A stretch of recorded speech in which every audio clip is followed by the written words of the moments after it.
I will always argue that the Xbox Game Pass is one of the greatest value for money subscriptions you can have today.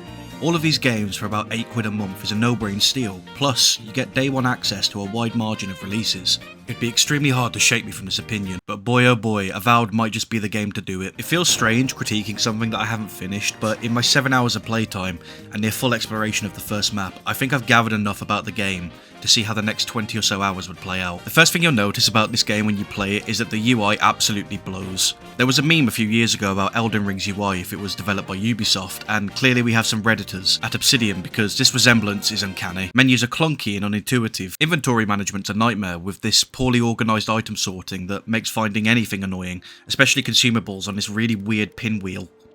Quest markers and navigation tools failed to provide any useful guidance, which often left me confused about where to go next. I think the UI that's applied to combat doesn't really help itself either. I'll talk about the actual combat later, but for now let's just focus on the UI while fighting.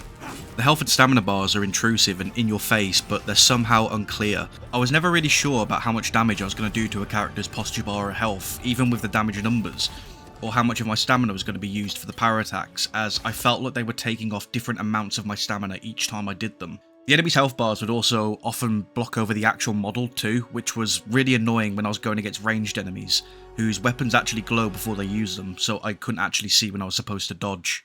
The same thing applies to the ability cooldown indicators not being clear, which could be remedied with an audio indication of an ability refresh, but of course there isn't one.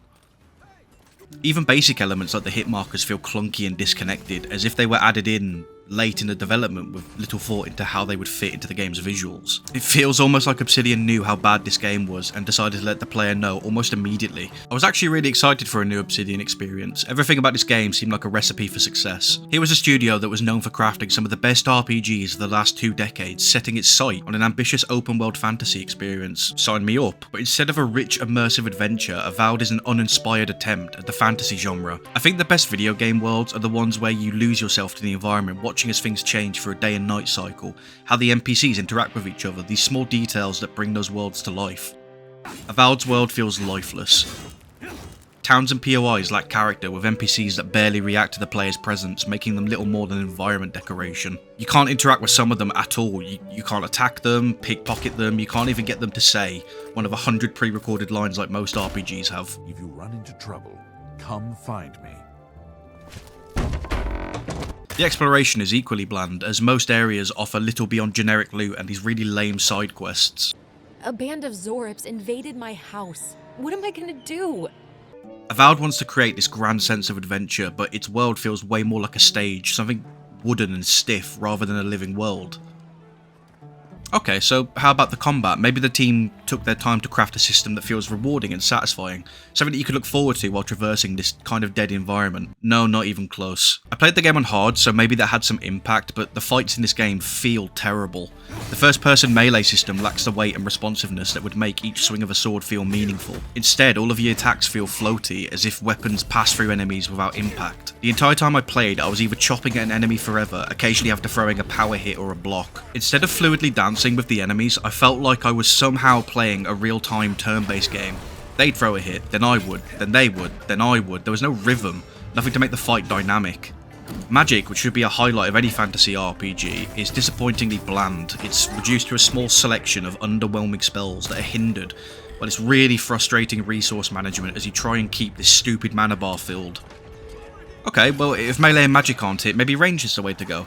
No, again, bows and guns fare no better. I don't know how they've done this, but they've somehow made an auto-aim system feel sluggish and unresponsive.